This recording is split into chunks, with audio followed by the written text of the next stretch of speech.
Anyway, our base for our Jeep driving or message delivering operation, whatever you want to call it, was just an office on the side of the maintenance hangar there where they worked on the airplanes. And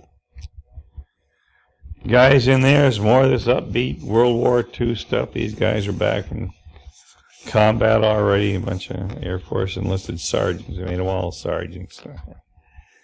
And so I used to be in there with those guys, and once again, 100% acceptance, a lot of just wonderful, jovial behavior, and some serious stuff, of course, as well. Very friendly in there, but if they wanted something, why, I'd maybe go to the PX and do that too. Get them some ice cream or whatever.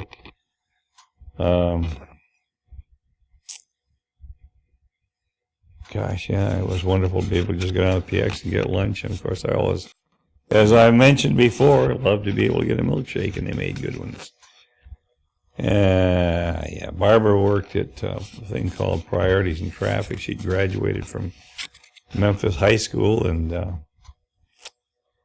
yeah, she had a good job on the base too, and got a good start there. So Memphis didn't turn out to be too bad after all, after we got out of awful school. In fact, it turned out to be just terrific. Oh, gosh, I forgot, yeah. I started taking flying lessons down at the little Memphis airport there, a little side runway place out of town. And I guess that's where I spent most of the money for my job.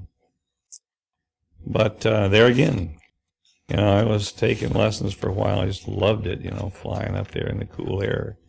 Remember one time flying over outside of Memphis and just opening the doors on the side of the little airplane, sticking my hand out through a cloud. But I didn't get to solo because we moved.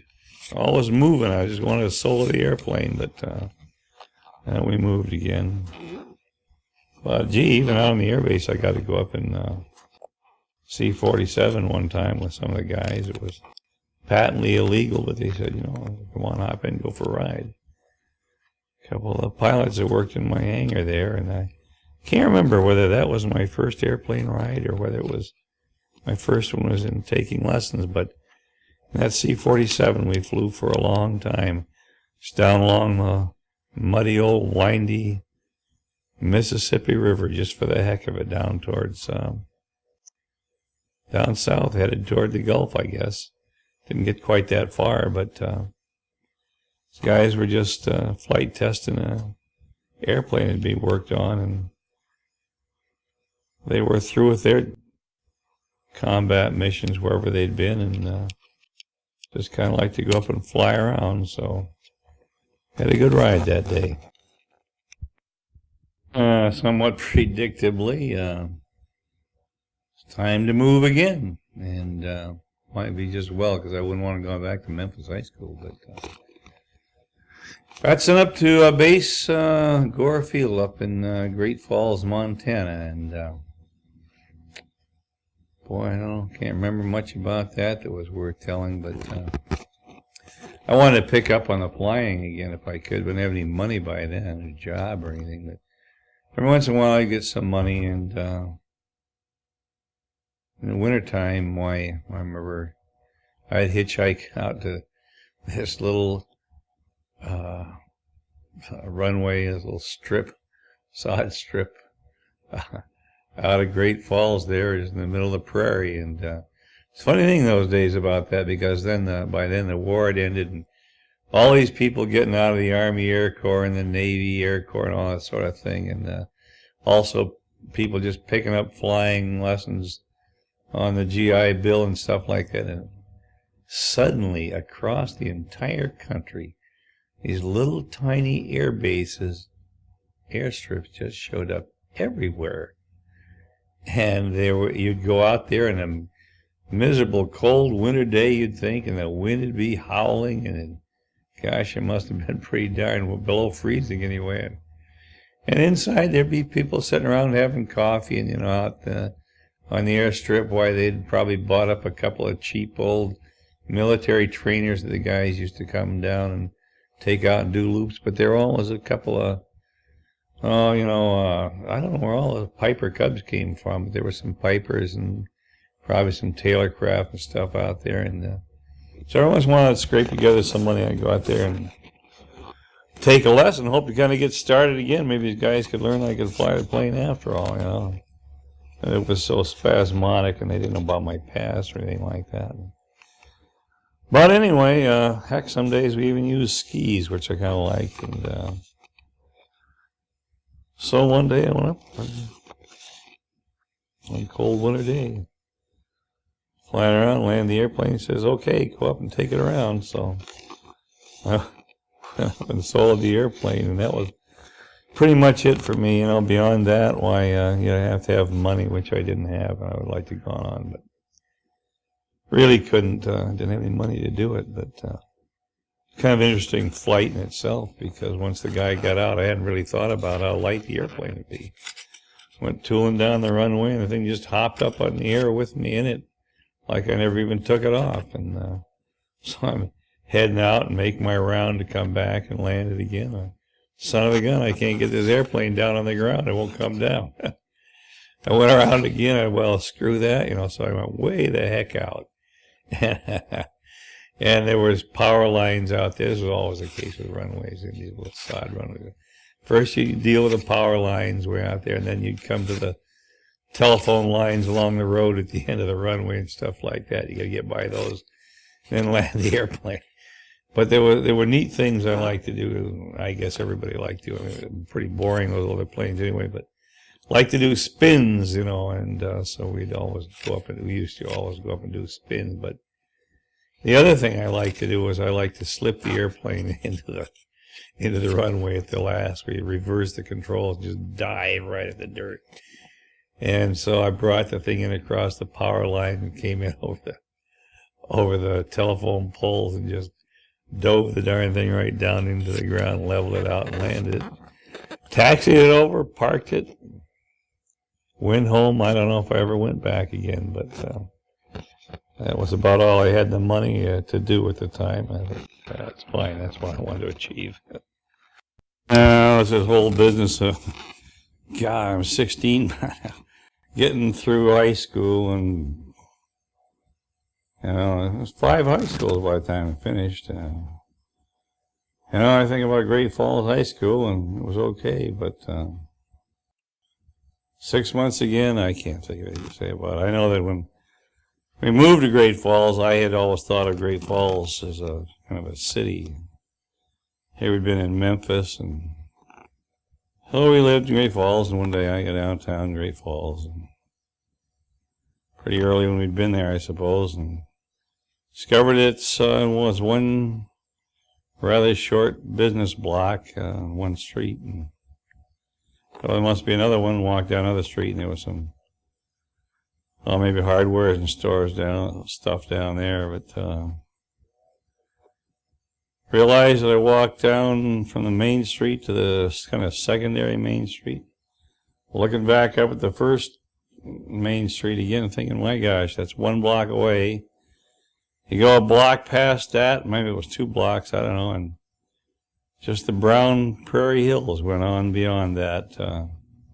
I guess Great Falls isn't such a big town after all.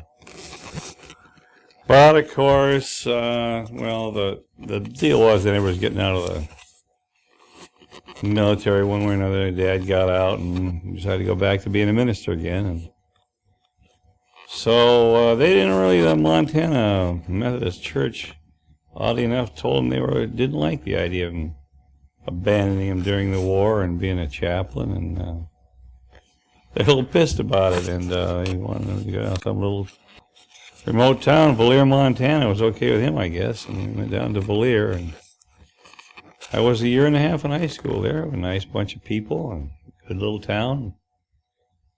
I forget how big it was. I think they said it was a town of something like 600. If it seemed like that could be right, because there were only supposed to be 13 of us in a graduating class, and ended up 12 because one guy joined the Army to get on a GI Bill. I guess I should have done that too, but I didn't. And pretty small. And nice people, and cold Montana in the winter. But, you didn't spend a lot of time in school there in a sense because you got out of school in May, so everybody go out and work in the farms, and you come back in September when you're done with the harvest, and so it's a pretty short school year. And I don't know, I worked on a farm each summer, so go to school a bit, and then you're gone for the whole summer out working on some farm someplace. I liked that anyway. By then it was time to start saving money for college, so pretty much what I was doing. I know that I was so fed up with school after that wonderful Palm Springs experience, and so depressing, and at that big old jailhouse of a school in Memphis, that I never did a thing. I think I probably flunked every course that second semester there in Memphis. So when I got to Valier, why they let me take extra courses and did some correspondence work and stuff. I graduated in time, okay. Valier, Montana, but what can I say about it? Nice little place in some ways. The guy had started up one of the airstrips there. I thought I'd give it a couple of tries, but it's the same thing all over again. And a nice airplane. I loved the airplane. It was the simplest thing that was ever made. It was what was it called? I always knew it before. Good Champ, a tandem airplane with almost nothing to it but a stick and a compass or something, but it was kind of fun. But I never could get anywhere in it because it was, again, here we go again, once more. But that wasn't a big thing by then, it was just something else. Danged if I can think of anything particularly exciting about Valier, Montana.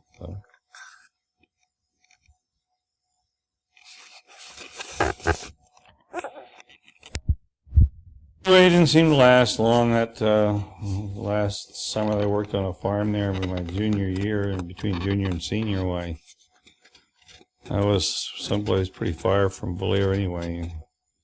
I must have been 100 or more miles from there, 150.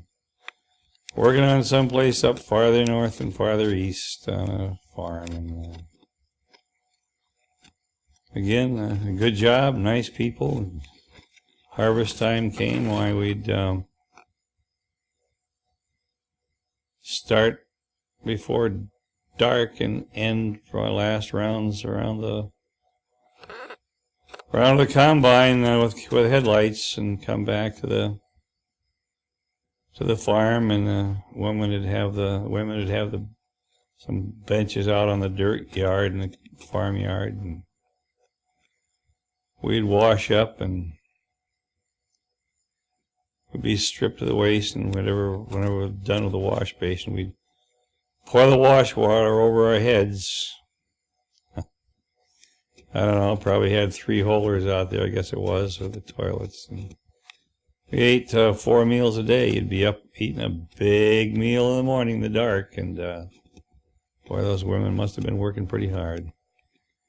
And we'd go out and start harvesting, and or whatever we were doing before harvest too, for that matter, but making our rounds in these great big fields with tractors and combines. Sometimes one field we worked on was a whole section, a mile, we'd go round and round and round.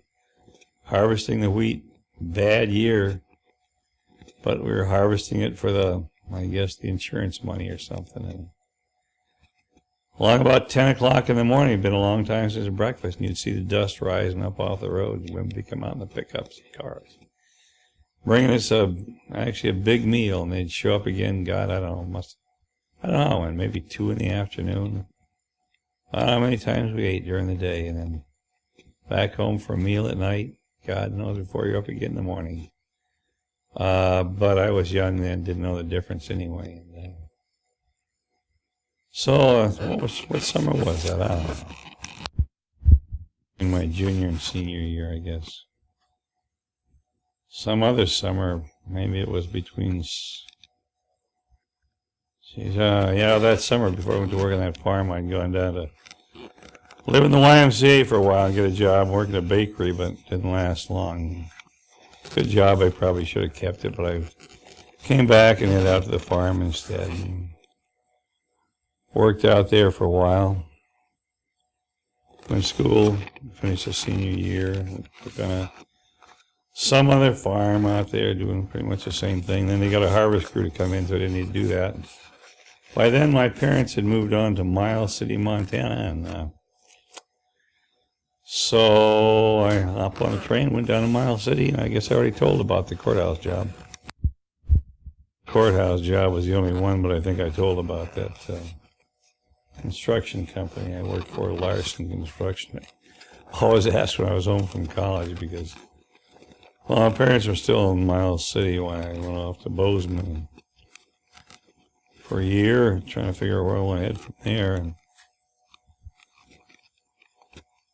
we got a basement room for $10 a month with a roommate there, and those little basements with little tiny windows up above. And I worked there in a cafeteria and one thing and another. And Bozeman was just another really cold winter place. Oh, there was one thing happened in Bozeman. Yeah, it was right after World War II and all these people coming home from the military. And suddenly there was just a huge influx into colleges because not only these guys getting out of the military, but what was happening was, the guys that got out of service, they were paid to go to college. A great new thing that had happened, which they say later put us really ahead in the course in the U.S. many ways. But yeah, it was a wonderful, huge amount of money. I got $75 a month, but all their tuition and expenses, books paid for, tools paid for, guys in engineering, for example, go to buy the newest of every single thing. It didn't cost them a penny, or medicine or whatever. And the beginning of every quarter for those guys was just like Christmas, opening all their wonderful new stuff. But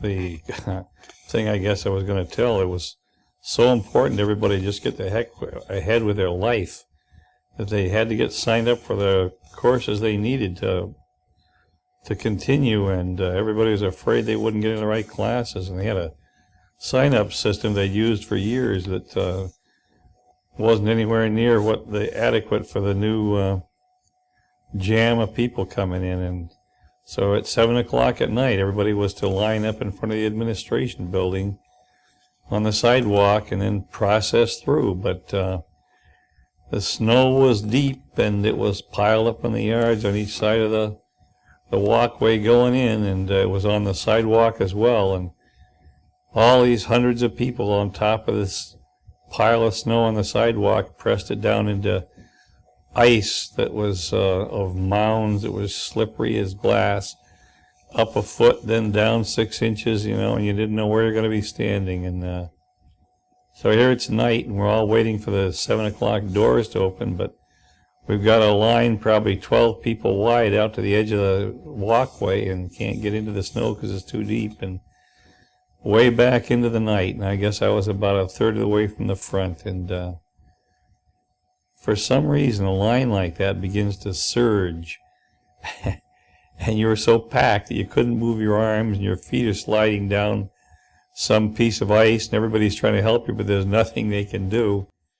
And you see this wave coming at you from the back of the line, and it's just, you get almost the air crushed out of you, and the wave goes on, and crushed a couple of three girls, and they passed out against the doors up there in the front. And then the wave came back, and it went back and forth like that. People would start saying, "Here it comes," and there ain't nothing we can do about it. It was just a funny night. Everybody survived, and we went on and registered, but that was one thing about Bozeman. Walked, many blocks to the cold winter mornings to boarding house for breakfast, and off to 7 o'clock classes up in an attic somewhere where they stacked us in as best they could.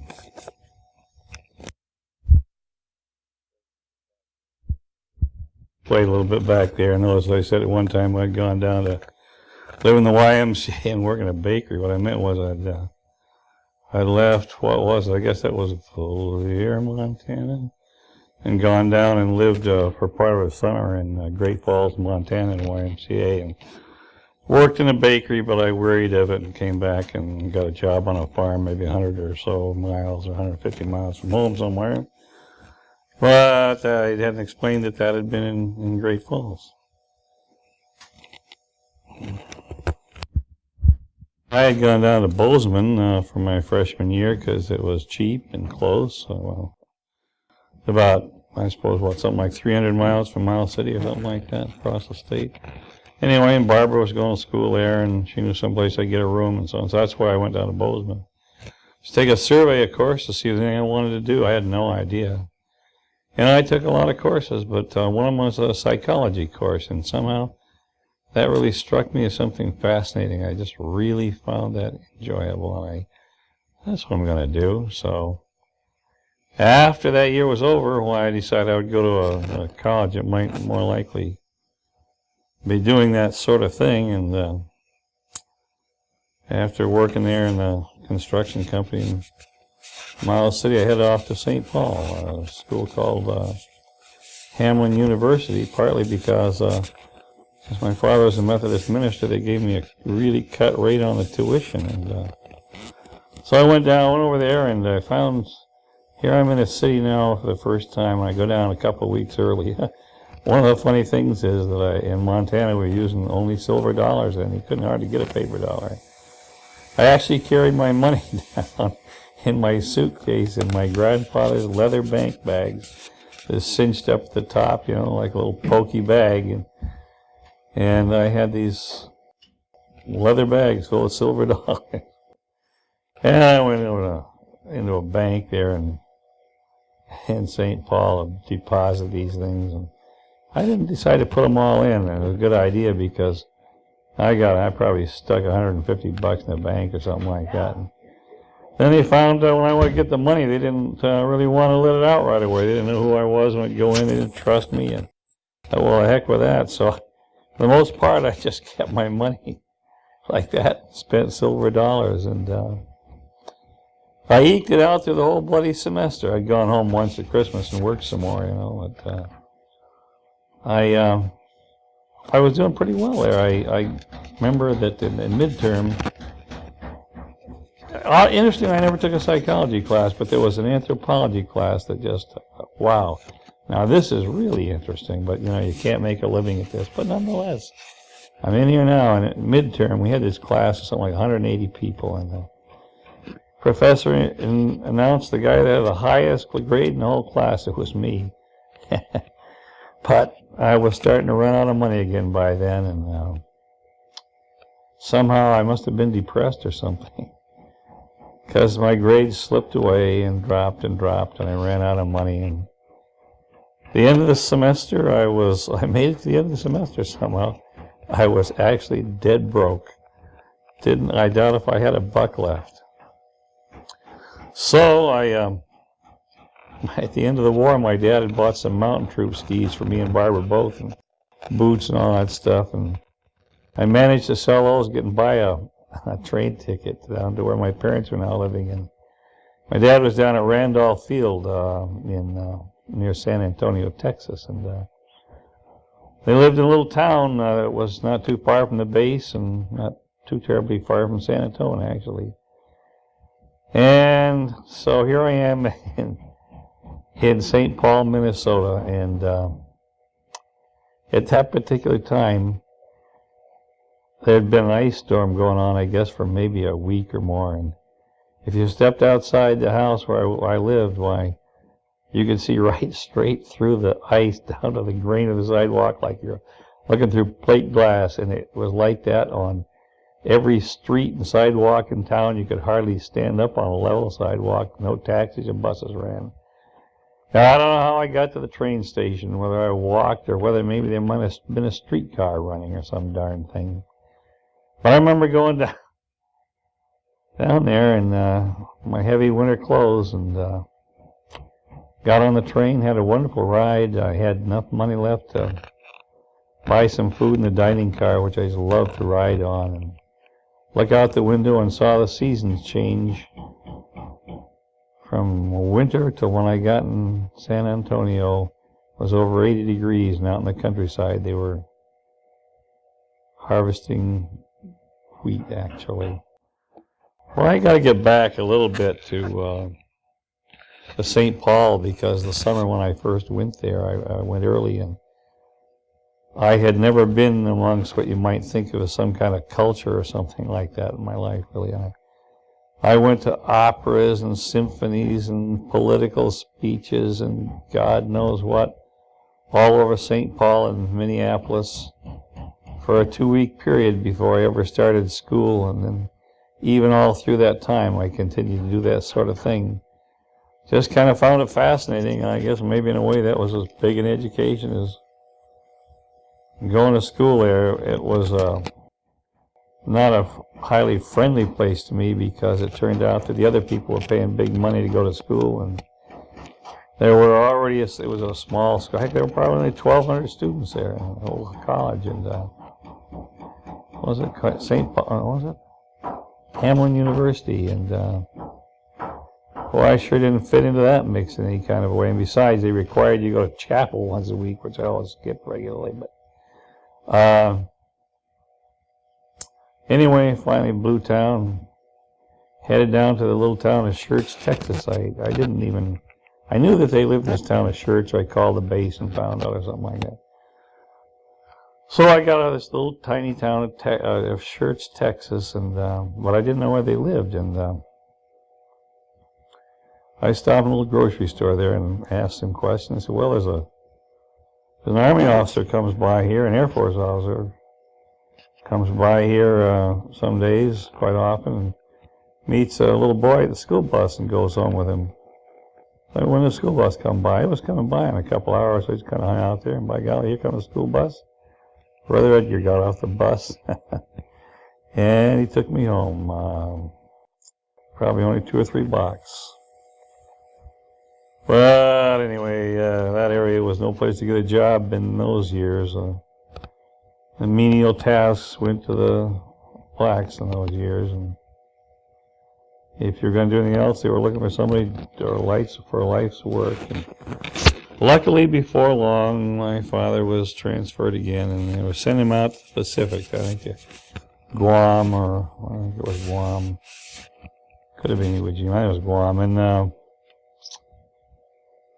so finally piled in the car. Barbara had quit school in Montana too, and had come home for other reasons, and we rode to Seattle, Washington, and came over the pass on the old highway that now is 90 East 210, 2-lane highway. And when we got into the lush area over the top of the pass, I was absolutely fascinated by the lush, big wetness, greenness of it all. I never imagined anything like that. Spellbound by this, and we come down out of the pass. The floating bridge cost a dime, I think, or something to go across it. And now the I-90 floating bridge with a 2-laner then, and I said, what the heck is this water, you know? And I looked ahead when we got to the middle of the bridge, and I said, my God, I said to myself, there's a little city, not too big, not too small, with theaters and universities and colleges and ships going to Alaska and God knows what. And it was so green, and I said out loud in the car, years and years before it became that, I said, the Emerald City. And I knew right then that this was the place for me. To get involved with any kind of religious activities, but my mother wanted Barbara and me to go down to a place called Wesley Club, where she and my father had met and my mother had lived. And so to be nice, we went down, and once again, here were all these guys that had gotten out of the Army, you know, and it was just ribaldry and a lot of fun, and they were not highly religious, and God dang if they didn't even offer me a place to stay and a job, and had some wonderful years there, being able to survive, go to school, have wonderful friends, experiences with people that we'd go out to see the countryside and do interesting things. And dang if it wasn't a good deal. That's about all I can say for the moment. It was utterly fantastic. Never had so many really exciting, interesting, fun friends and such a nice place to live, and just tremendous opportunity is that provided. I mentioned the business of people getting out of the military and being there is because somehow in those post-war years there was a new kind of a maturity, a reasonable maturity to college, which they say hadn't existed before. And I noticed in years later, as our group dissipated and other years had come on, that that kind of reasonable but wonderful maturity faded away again. And I guess I could never really quite understand what happened, but was okay through the 50s, I guess, but into the 60s things apparently were no longer the same. Fortunately, I didn't have to participate in it, but sunk away and the place faded. Well, I suppose my parents must have been in exactly a sort of an era like that, because there again, after World War I, my father had gotten out, found his way somehow out here to this area, and met my mother at Wesley Club, and I bet they didn't have, for their era, too different a sort of an experience. Recording this at 70 years of age, and thinking when I came here to the Seattle area, I had barely turned 20, and from that point on, there were so many experiences just running into each other that I'd have to sit here a long time to think where to even begin or to break in. For this town, it has mountains, it's water, it's ships, the whole darn thing. It was a kid in a candy store couldn't begin to dream of what it was like to suddenly stumble into this oasis of the world. Well, of course, exploring Seattle doesn't take place overnight, but starts happening pretty quick. And what is this? I want to go down into downtown Seattle, and downtown Seattle, Pioneer Square was just a bunch of old brick buildings, and nobody was doing anything down there. A lot of them were empty and stuff, but it's kind of pretty much between probably Yesler at the south end and Uptown, which consisted, I guess, of Frederick and Nelson and Bon Marché. Nordstrom was just a shoe store still. But the thing that fascinated me was First and Second Avenue and along Alaskan Way, which were pretty primitive by comparison to now. Like all the old timers will always tell you, that the Smith Tower was not only the biggest building in town, but the tallest building west of the Mississippi, and I believe that was true back then. Came here in 1949. It was probably truly built the Space Needle in 1962, I'll bet. But to dive into Second Avenue, and I think some of the places there were closer in what they sold and everything else to the gold rush of the Yukon gold rush in the early century than they are to what we see down there today, for sure. Second-hand stores and God knows supply outfits. I don't know what they all were, but I was through all that stuff and up and down First Avenue and then along the waterfront, why there were lots and lots of old wooden abandoned big buildings that maybe were canneries or warehouses for way back the days of sailing ships, actually. But you'd go through these big old empty buildings and just wander through to see what there had once been there. Couldn't tell, really, I guess, but that was part of the exploration. And then, of course, there was out into the northern end, out to look at the locks, and heck, maybe rent a boat at Ray's Boathouse and get out into the Sound somehow or other. All over town, there was an awful lot to be explored. There was a year of college to be gotten through, and as I look back on my education, I always pretty much hated school, but I felt like I needed to do it. I stumbled on some classes that fascinated me, and pretty much just tried to get. I was a course passer and others that I didn't care about. I remember taking one psychology class that I guess really changed my life.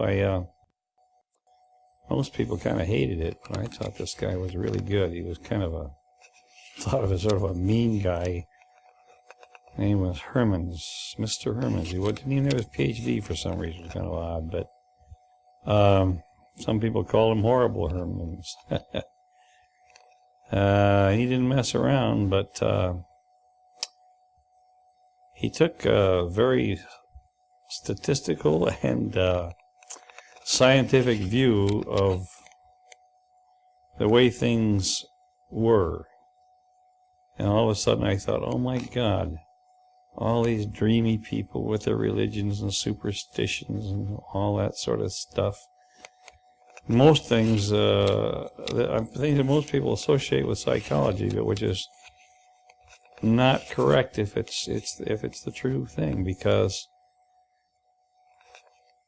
psychology is supposed to be run as a science in which you actually measure things, and if you couldn't measure it, for him it didn't exist.